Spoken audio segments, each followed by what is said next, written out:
రండమ్మా కాఫీ తాదు కానీ కూర్చోండి అమ్మా. ఏంటి స్వామి ఇతను? చాలా మంచోడమ్మా, మెగాస్టార్ సినిమాలు చూసిన వాళ్ళు అయిపోతాడు. స్వామి అమ్మా ఈ కాఫీ నేను ఎక్కడో తాగాను. మేడంకి స్పెషల్ కాఫీయా? పద మేడం రాసుకో చూచి. పద కూర్చో.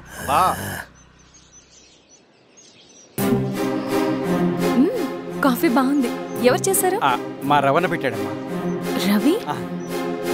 ఎవరు రమ్మన? రవణ మేడం పిలుస్తున్నారు.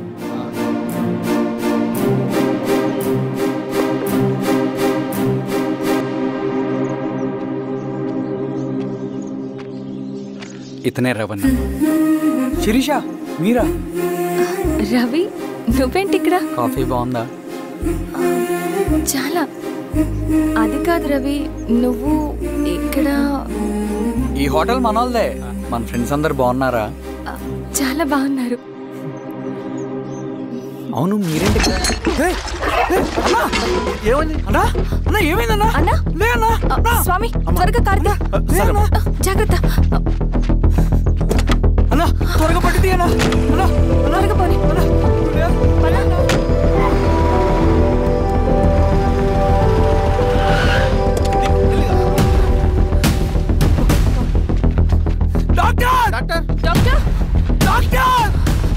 ఏమైంది డాక్టర్? త్వరగా చూడండి డాక్టర్.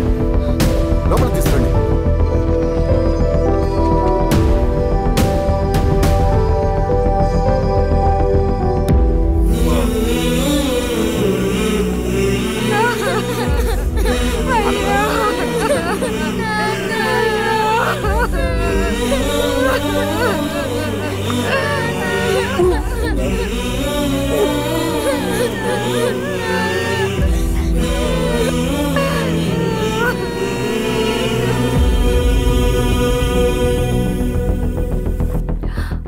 ఎలా ఉంది డాక్టర్? డాక్టర్ చనిపోయాడమ్మా.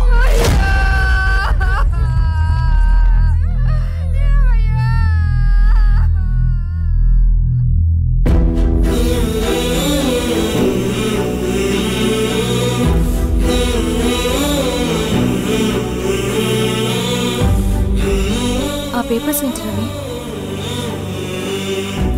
అతని భూమికి సంబంధించిన పేపర్స్. ఒక సంవత్సరం నుంచి ఈ పేపర్స్ పట్టుకుని ప్రతిరోజు ఎంఆర్ ఆఫీస్ చుట్టూ తిరిగేవాడు. భూమిని తాకట్టు పెట్టి అప్పు తీసుకున్న పాపానికి టైంకి వడ్డీ కట్టలేదని అప్పిచ్చిన ఆ దొర ఎంఆర్ఓ ఆఫీస్లో లంచం ఇచ్చి భూమిని తన పేరు మీద రాయించుకున్నాడు. ఈ ఎంఆర్ఓ ఆఫీస్లో ఎవరు నిజాయితీగా పనిచేయట్లేదండి. చెట్టు కట్టి నరకాలు ఒక్కొక్కడిని. నరికేడవేంటి రవి?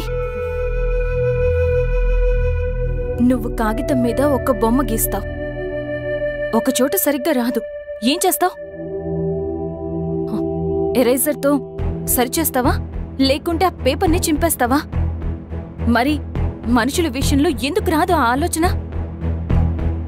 తప్పు చేసిన ప్రతి ఒక్కరిని నరుక్కుంటూ పోతే చివరికి మిగిలేది మనుషులు కాదు, శవాలు.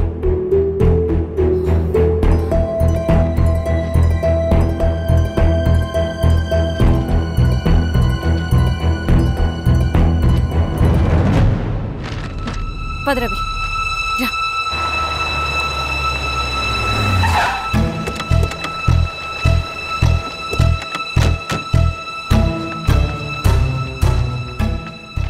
పానుకోటి నర్సయ్య ల్యాండ్ ఎవరు చూస్తున్నారు? మీరెవరు? ఇదిగోండి అప్లికేషన్. ఇది డిస్ప్యూట్ ల్యాండ్, ఎవడేం చేయలేడు. నీ నిర్లక్ష్యం, నీ లెక్కలేనితనం వల్ల ఒక నిండు ప్రాణం పోయింది. ఒక కుటుంబమే రోడ్డు మీద పడింది తెలుసా? ఏంటో మా గొడవ?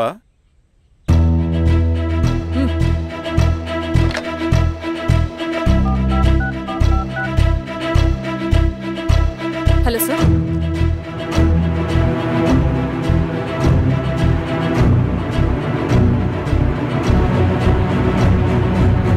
Okay sir. You are dismissed. Peon, నేను ఒక పేపర్ ఇస్తాను, అది కలెక్టర్ గారికి ఫ్యాక్స్ చేయి. అలాగే మేడం. ఎవరమ్మా మీరు? ఈ ఊరికి కొత్తగా వచ్చిన ఎంఆర్ఓ.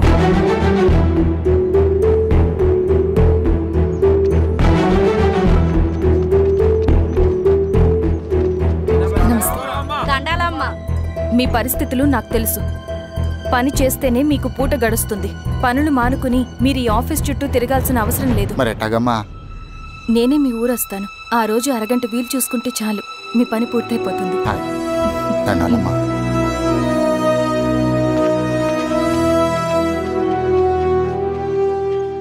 ఎన్నిసార్లు తుడుచుకున్నా పోతాయి, కానీ వీళ్ళ నిర్లక్ష్యంతో పేదవాళ్ల ప్రాణాలే పోతున్నాయి. అన్నయ్య, మన ఊరి సమస్య పేదరికం కాదు, నక్సలిజం. నాలాంటి ప్రభుత్వ ఉద్యోగులు వాళ్ళ డ్యూటీలు సక్రమంగా చేయకపోవడం వల్ల విసిగిపోయిన జనం అడవిలో వాళ్ల హెల్ప్ తీసుకుంటున్నారు. ఒక వ్యవస్థ ఇక్కడ సరిగ్గా పనిచేయనందుకే మరో వ్యవస్థ అక్కడ పుట్టింది. అందుకే నా పన్నం చేయనివ్వండి. స్నానం చేసి రండి, భోజనం చేద్దాం.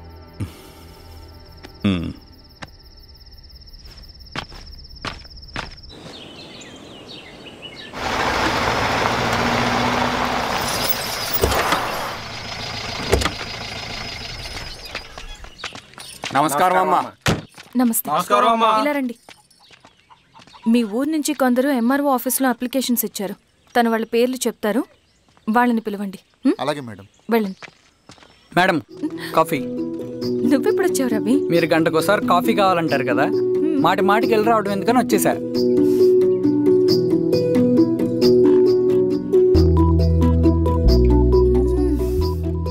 రవి, ఈ కాఫీ కోసమైనా నేను పెళ్లి చేసుకోవచ్చు. అదేంటి అలా అనేసారు? That's a compliment. భలేవారండి బాబు. దండాలమ్మా. నమస్తే. ఇలా ఇవ్వండి. చెప్పండి, మీ సమస్యలేంటో. పేరు తలుపుల వీరాంజనేయులు. ఉన్నది 3 ఎకరాల పొలం. చెన్నుపాటి ధనుంజయరావు అనే మహానుభావుడు అందులో 2.5 ఎకరాల భూమిని తన పేరు మీద రాయించుకున్నాడు. అడిగితే నీ దిక్కున్న చోటు చెప్పుకోమన్నాడు. దిక్కులేనాడు కాబట్టి 1/2 ఎకరం భూమి మీదే పెద్ద కుటుంబాన్ని నెట్టుకొస్తున్నాడు. అవునమ్మగారు, ఆ పొలం ఎలాగైనా తిరిగిప్పించేయండి అమ్మగారు. ఆ పొలం కోసం 3 సంవత్సరాల నుంచి తిరుగుతున్నాను అమ్మగారు. వీరబాబు, వీళ్ళందరి దగ్గర కలెక్ట్ చేసుకో. మేడం, దాదాపుగా ఇక్కడ ఉన్న వాళ్ళందరి పరిస్థితులు ఇవే. వీళ్ళ సమస్యలు పరిష్కారం కావాలంటే మాట్లాడాల్సింది వీళ్ళతో కాదు మేడం, మన ఊరి పెద్ద మనుషులతో. ఇందు మూలంగా 50 మంది గ్రామ ప్రజలకి తెలియజేయదేవనగా శ్రీరామగిరి గ్రామ పంచాయతీ మోతుబరి రైతులు, సన్న చిన్నకారు రైతులందరూ రేపు ఉదయం 10 గంటలకి ఎంఆర్ఓ ఆఫీస్ దగ్గరికి రావాలా.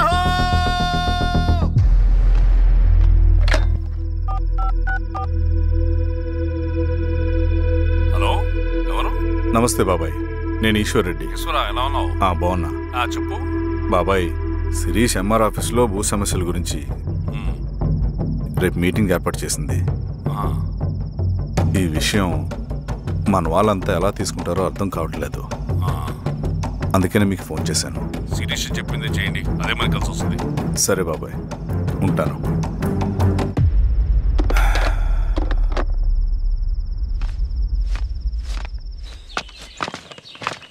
నమస్తే మేడం.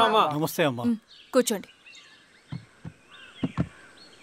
పొలాల్లో పండిన పంట కోతకొచ్చినా ఈ రోజుకి ఒక్క గింజ కూడా తెగకుండా పక్షులకు, పందికొక్కలకు ఆహారంగా పోతుందంటే దానికి కారణం ఇది.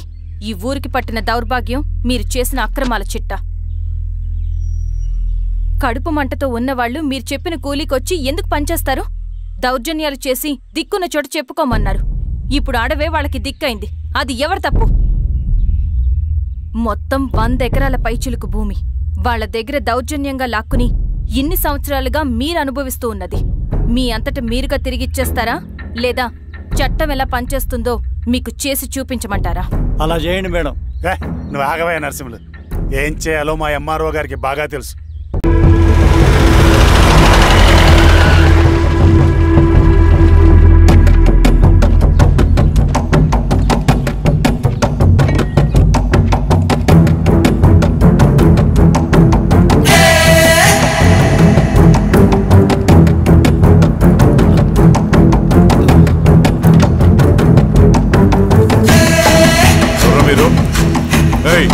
ఏంట్రా అది?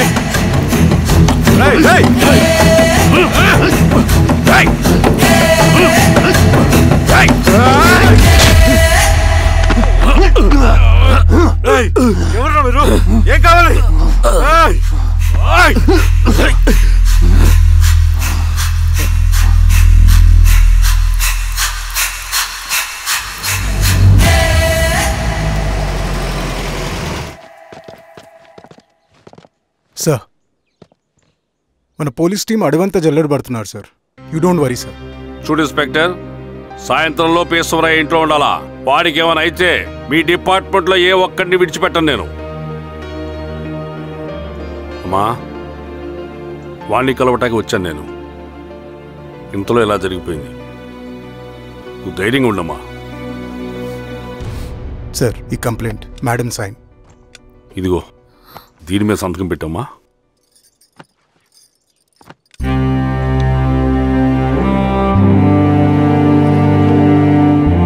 వెళ్ళండి, ముందే పని చూడండి. సార్.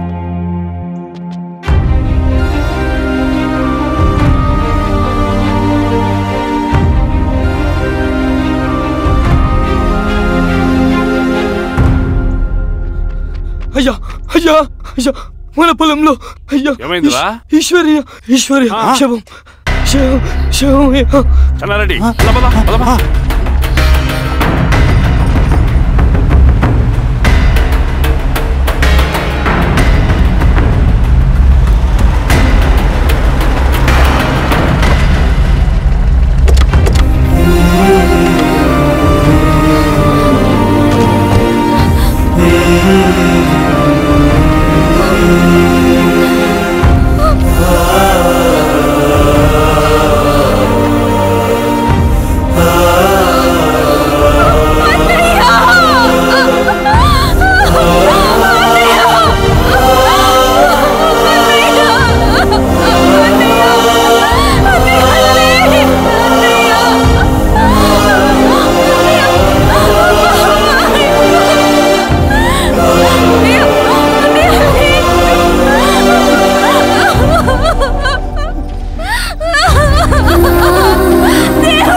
క్లియర్ చేయి.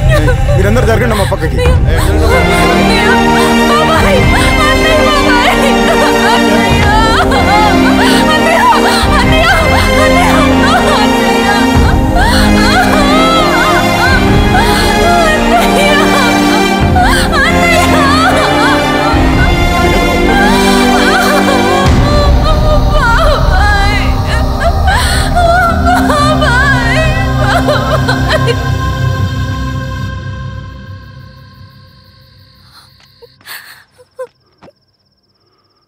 ఊరుకో అమ్మా, ఊరుకో. నలుగురికి మంచి చేయాలన్నది మీ అన్నయ్య కళ. అలాంటి వాడిని పొట్టను పెట్టుకున్నారు. ఆ కళ మధ్యలోనే ఆగిపోకూడదమ్మా. ఇందులో సంతకం పెట్టు. బాబాయ్, మీ అన్నయ్య ఆత్మ శాంతించాలంటే నువ్వు ఈ పని చేయక తప్పదమ్మా. కానీ బాబాయ్, నేను ఈ పరిస్థితుల్లో. అమ్మా, పరిస్థితులు చక్కబడాలంటే మనం పవర్లో ఉండాలి. ఇదిగో,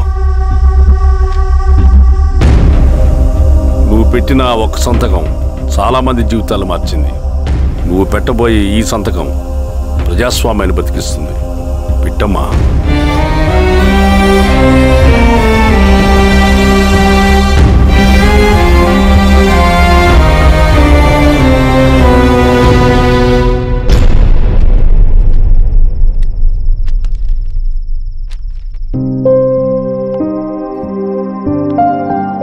వెళ్ళొస్తాను.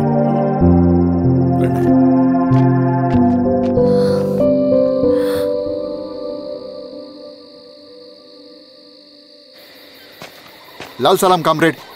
లాల్ సలాం. పినపాక మండలం జెడ్పీటీసీ అభ్యర్థిగా సురేషారెడ్డి. రవిని పిలిపించు. లాల్ సలాం కామ్రేడ్. లాల్ సలాం. ఎంఆర్ఓ శిరీష ఈ ఎలక్షన్ నుంచి తప్పుకోవాలి. ఏం చేయమంటావు అన్నా? శిరీషాని ప్రజాకోర్టులో హాజరుపరచాలి. అది నువ్వే చేయాలి. అన్నా, ఎక్కడికి పోతున్నాం మనం? సమసమాజ స్థాపన వైపుకు. బలహీనుని బానిసగా మార్చి దోచుకోవాలనుకునే బలవంతుడు గుండెలు చీల్చే వైపుకు. అభయం ఇచ్చే ఎర్ర జెండా నీడ వైపుకు. రవి, అందుకే ఎలక్షన్ జరగకూడదు. గెలిస్తే మనమే గెలవాలి. డబ్బు, కులం, రాజకీయ కండబలం, సానుభూతి ఓట్లు కానీ గెలవకూడదు. ఈశ్వర్రెడ్డి హత్య జరిగింది కాబట్టి ఈసారి శిరీషకి హై సెక్యూరిటీ ఉంటుంది. జాగ్రత్తగా డీల్ చేయి.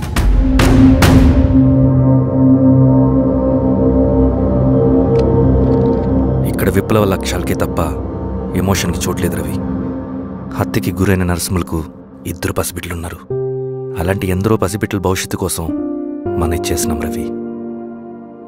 రవి, సెకండ్ వరల్డ్ వార్లో జర్మన్ సైన్యం స్టాలిన్ కొడుకుని బంధించింది. తమ జనరల్స్ని వదిలిపెడితే గాని నీ కొడుకును వదిలిపెట్టమని బేరం పెట్టింది. స్టాలిన్ ఏం చేశాడో తెలుసా? దేశం కోసం తన కొడుకుని వదిలేసుకున్నాడు. కానీ జనరల్స్ని వదిలిపెట్టలేదు. అది కమిట్మెంట్ అంటే. అదే కమిట్మెంట్ నీకు మన ఉద్యమం పట్ల ఉంటే వెళ్ళి శిరీషను తీసుకురా.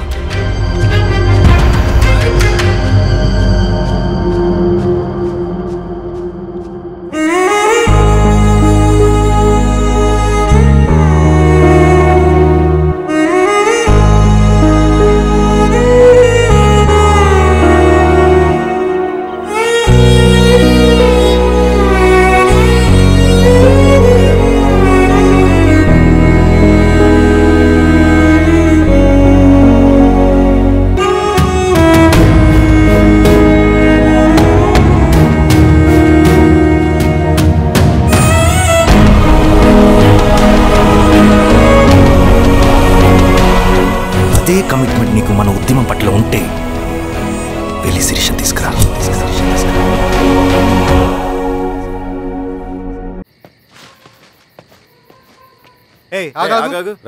సార్, రవి మనోడేరా? వెళ్ళు. అమ్మా, భోజనం తీసుకురమ్మంటారా? నాకేమొద్దు. భోంచేయకపోతే ఆరోగ్యం పాడవుతుంది శిరీష. నువ్వు వెళ్ళి తీసురా అమ్మా. సరే. రవి, నాకు ఒక మంచి కాఫీ చేసిస్తావా? తలనొప్పిగా ఉంది. చేసిస్తా కానీ తర్వాత నువ్వు భోంచేయాలి.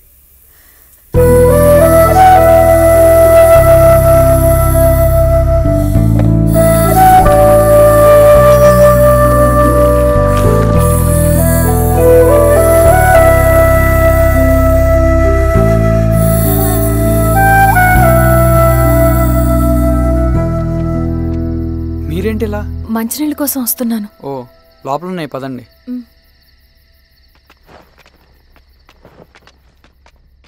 ఇదిగోండి మంచినీళ్ళు.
సార్ ఏమైంది సార్? సార్ ఏమైంది సార్? సార్